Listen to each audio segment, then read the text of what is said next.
In this video, we will show you how to delete debit or credit card on Amazon Primes. Okay, first you need to log in on Amazon.com and click your account here. Just click here on the navigation and select your payments. Okay, after you select your payments, you can see there is your payment method with your Visa or debit or credit card. You can just click edit your card that you want to delete.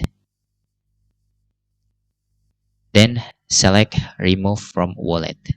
Just click this and click remove. Now your payment method has been removed successfully.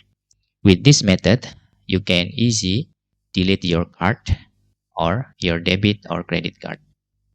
That's all tutorial how to delete debit or credit card on Amazon Primes. Hope this video helpful for you and thanks for watching.